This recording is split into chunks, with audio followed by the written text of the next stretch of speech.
All right, time for sports. Myra's here with that, Myra. Yeah, Hudson, a trip through Columbus, Ohio is usually a surefire slump buster for NHL clubs, but for a team that's won just 3 of its last 10 games, well, nothing is guaranteed.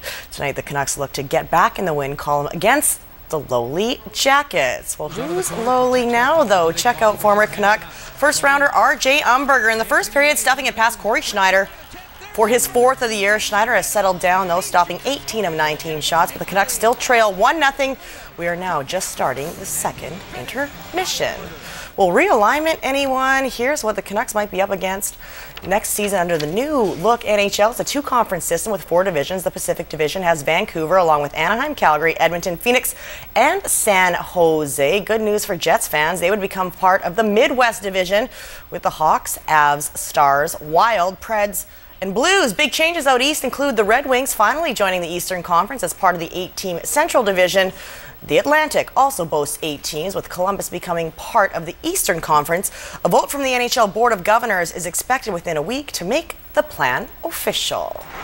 Well, the Victoria Grizzlies wouldn't mind a win about now. The BCHL's turnaround franchise managed to go through virtually the entire regular season without suffering back-to-back losses. They've now been mired in a 4-game losing skid. Injuries have been piling up, but no excuses. With playoffs set to start next week, this is not the time to be complacent. Yeah, I don't really know. I think our work ethic has been there, but I just think all in all, teams are stepping up. Playoffs are right around the corner, so this little final stretch, everyone's playing their best hockey, so we need to elevate our game for sure.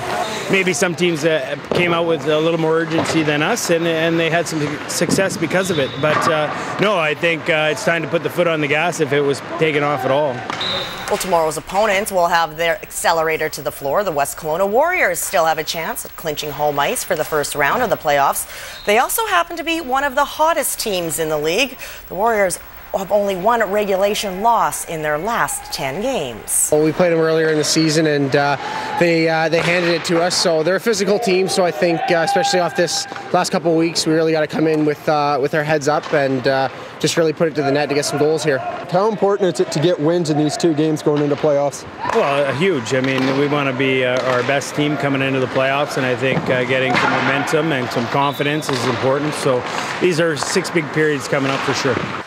Well, the Grizzlies' final regular season game goes Saturday night against the Alberni Valley Bulldogs. The maintenance guys at Bear Mountain Arena may want to put double-painted glass around the rink for this one, especially if Dogs forward Teal Burns is in the lineup. Look what he does behind the net. In Sunday's game against the Nanaimo Clippers, he spun off a check from a Nanaimo defender and puts his skate through the glass, and that left a nice big hole. It's pretty impressive. What's even more impressive is that Burns wasn't hurt at all. Not one cut, not one scratch.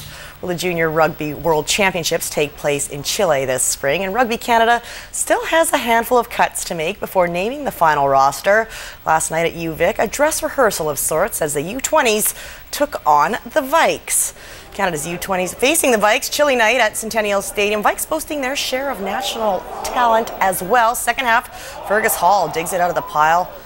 Vikes in hot pursuit before finally getting the ball outside and into the hands of Reed Tucker. Now that would make it 17-8 for UVic. The red and white, though, would not knuckle under. They pressed hard in the final minutes of this one. Got back to within 4 when Ryan March touches down for the try. UVic holds on for the 17-13 win. The U20 squad boasts 3 island players, including Cowichan's Pat Kay, who are all up for the challenge in Chile. Well, the Nanaimo Timbermen have a new coach, and they needed to look no further than their dressing room to find him. Veteran forward Caleb Toth is hanging up his team end jersey and taking over on the bench. And fans are going to love this hire, especially if Toth can coach as well as he has played. He spent 8 seasons lighting the lamp for the team and scored 284 points in 76 games. And you can't open the Calgary Roughnecks history books and not see Caleb Toth's name. He spent 11 seasons with the NLL organization and holds virtually every offensive record. Toth won every major championship there is in the lacrosse world: a Minto Cup, 2 Mann Cups, 3 NLL championships, and helps Canada to the gold at the World Indoor Lacrosse Championship. Well, they haven't even stepped to the dish yet, and already Team Canada has faced its first setback at the World Baseball Classic. BC's own Brett Lowry is out of the tournament after straining a rib on his left side. I feel if I went out there and continued playing on it, this thing could turn into something that it doesn't need to be, and would eventually hurt my team and hurt these guys, but eventually hurt the Blue Jays, and that's not what I want. So right now it's about looking to the future and looking forward to April and trying to get myself ready for that. Round one of the Cadillac Championships in Florida, Tiger Woods and Rory McIlroy paired up on day one. McIlroy, the current world's #1 golfer, struggled yet again, settling for a 1/73. He's yet to break par this season, but at least he didn't walk off the course today. Tiger was looking like vintage Tiger, and he's going to drain a putt basically from the parking lot, actually on the fringe, on the 4. One of 9 birdies on the day for Eldrick. He would finish the day 6 under and is in a 5-way tie for first. Congratulations to the Oak Bay girls basketball team. They won their quarterfinal matchup at the BC, so they are off to the semifinals. Good for them. Good luck. You bet. All right, Maya, thank you. You are most welcome.